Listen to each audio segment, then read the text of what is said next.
Fala, meus amigos, seja bem-vindo a esse vídeo. E esse daqui é um daqueles clássicos vídeos onde eu faço uma troca de ideia, sabe? Tem alguns vídeos que eu tô no carro, tem alguns vídeos que eu tô aqui de cara limpa. Então pega aí uma xícara de café pra gente, ó, cafezinho é importante, hein? Vou até pôr um pouquinho mais pra mim aqui. Mas eu quero conversar com vocês um assunto que eu acho importante. E desde que eu me tornei cristão, eu sempre ficava naquela dúvida, sabe? Que é a relação, né, da fé, da espiritualidade nas nossas vidas, com a questão do estudo, com a questão da inteligência, né?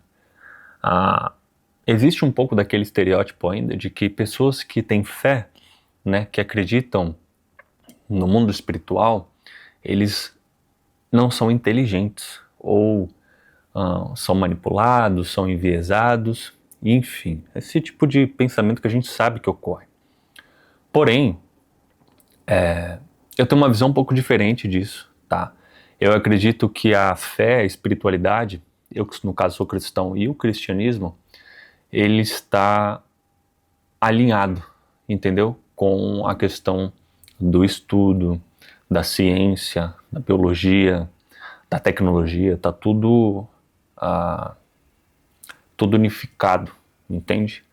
E eu queria compartilhar essa minha visão com você porque eu acho que é importante. Existe uma certa dicotomia, sabe? Onde ou você é cristão, ou você tem fé, ou você é um acadêmico, ou você estuda, ou você é inteligente. E nunca essas duas coisas se conversam. O que eu discordo completamente, beleza? Eu consigo fazer uma separação muito simples, e eu não sei se é simples para todas as pessoas, porque eu vejo que muitas pessoas, depois que entram na faculdade, elas meio que se perdem, né? Ou perdem questionam um pouco da sua fé, né? E eu não tive esse problema, porque eu sempre consegui separar muito bem as coisas, sabe? Onde uma coisa é estudo, uma coisa é matéria. Por exemplo, você vai ter aula de biologia, aí você vai estudar o Darwin, por exemplo, né, que fala sobre uma das teorias, é a teoria da evolução, e ele é um dos cabeças dessa teoria, né, da perpetuação das espécies, né, onde uma espécie ou um grupo de animais era mais forte, era mais propenso a perpetuar a espécie, e aqueles que eram mais fracos, eles iam ficando pelo caminho, e assim se deu até, a gente acredita que nos dias de hoje, né, onde a gente chegou nas condições que nós temos hoje, né, de vida, de ecossistema, enfim, onde aquele que era mais forte passava os genes adiante, e aqueles que eram mais fracos ficavam pelo caminho. Eu, Felipe, não sei se todos são assim, para mim sempre foi muito fácil separar as coisas, né? Eu sempre entendi uma coisa é matéria, uma coisa é ensino, e outra coisa é a fé, a razão da minha existência.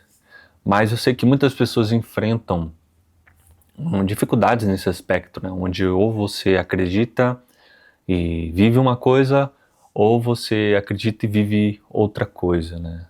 Nunca as duas coisas vão andar junto.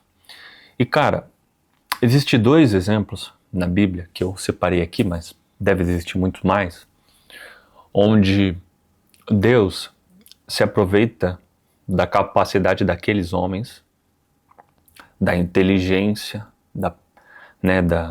de toda a sabedoria que eles ajuntaram ao longo da vida.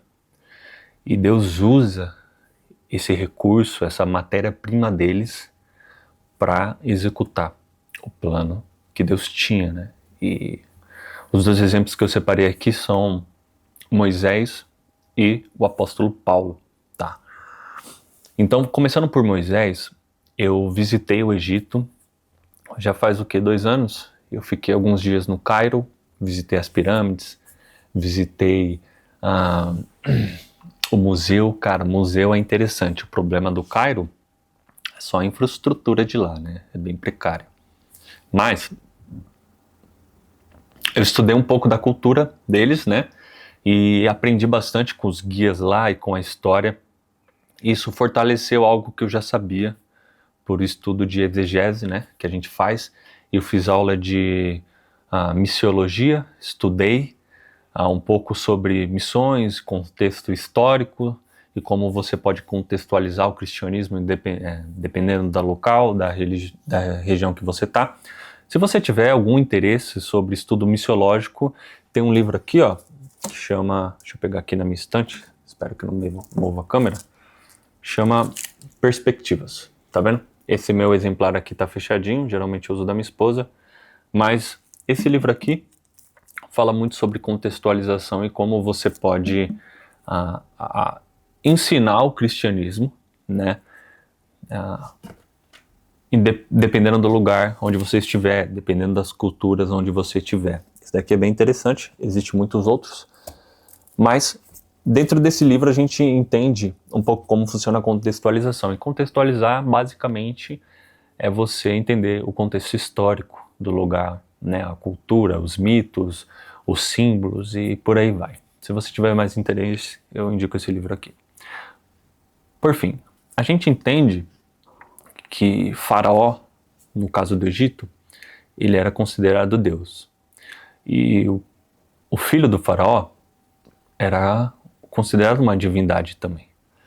E então, esse filho do Faraó, ele estudava muito. Ele era muito preparado para executar, né, os desígnios de um faraó. Então, ele aprendia desde ciência, geografia, física, matemática, todos os tipos de ciência, até a parte religiosa, né, dos ritos que o Egito tinha. Então, você entende que para você ser um faraó, você tinha que saber tudo. Você tinha que saber medicina, você tinha que saber literatura, você tinha que conhecer tudo, cara. Fala muitos idiomas, né? Porque o Egito, há 3, 4 mil anos atrás, era o que os Estados Unidos é hoje, né? O centro do mundo comercial, histórico, enfim. Então você entende que Moisés, ele não era qualquer pessoa, tá? Moisés era um homem capacitadíssimo, tá? Em várias áreas. Ele era formado para ser faraó, descendente, era divino, né? Existe toda aquela questão de quando ele mata o egípcio, né? E ele é tirado para fora do Egito, ele aprender um outro lado do que Deus queria ensinar para ele. Mas, obviamente, Deus se aproveita. Eu estou usando o termo se aproveita, mas a gente entende que tudo estava dentro do plano divino, né? De que ele fosse preparado dentro do Egito, né?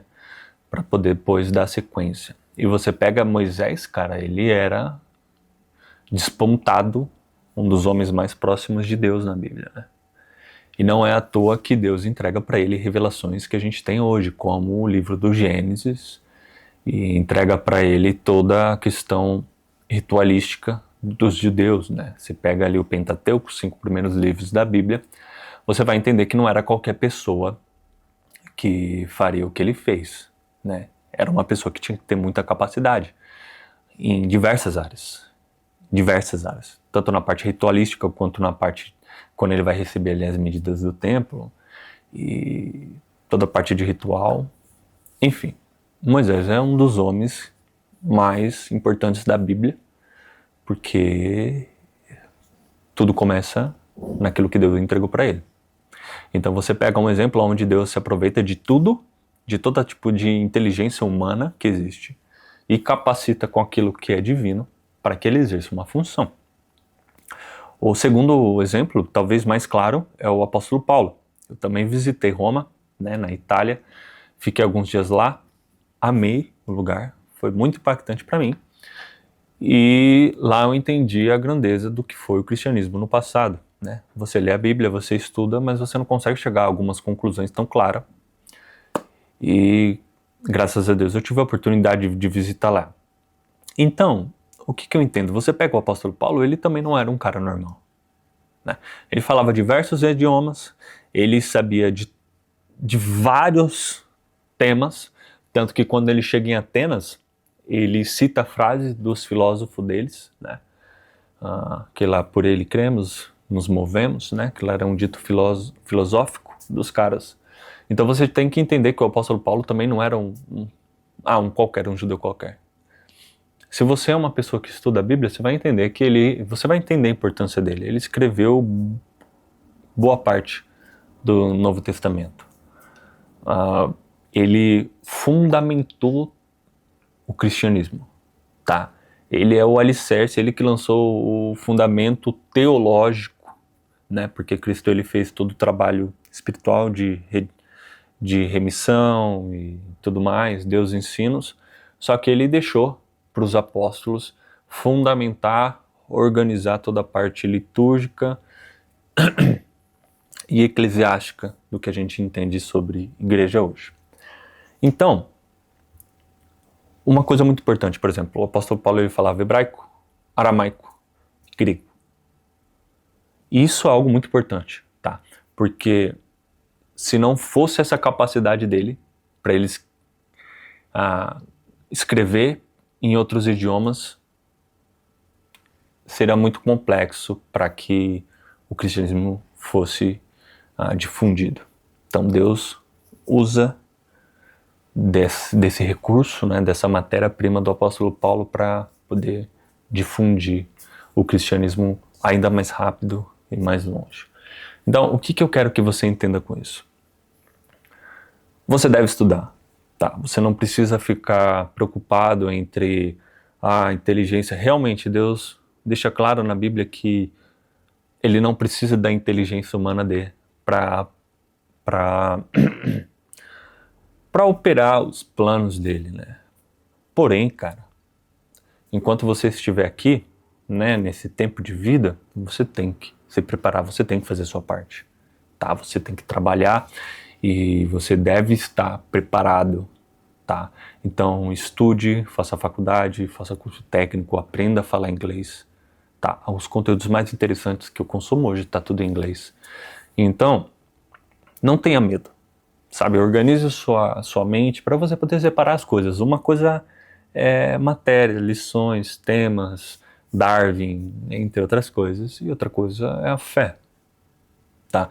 Elas comungam, elas caminham de mão dadas e uma coisa complementa a outra. Se você pegar um canal, por exemplo, do Rodrigo Silva, você vai ver como a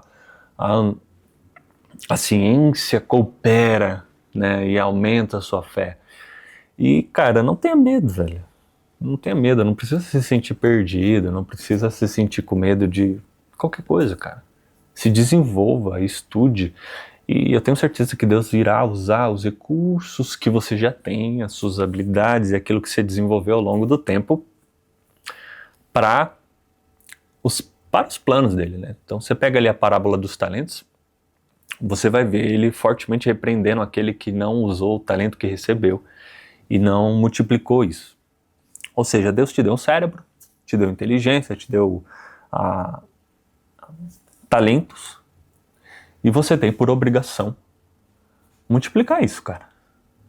Tá? Você tem que multiplicar isso daí. Beleza. Sem medo, sem nada desse tipo. Vá com confiança, vai com certeza. Deus, ele tem...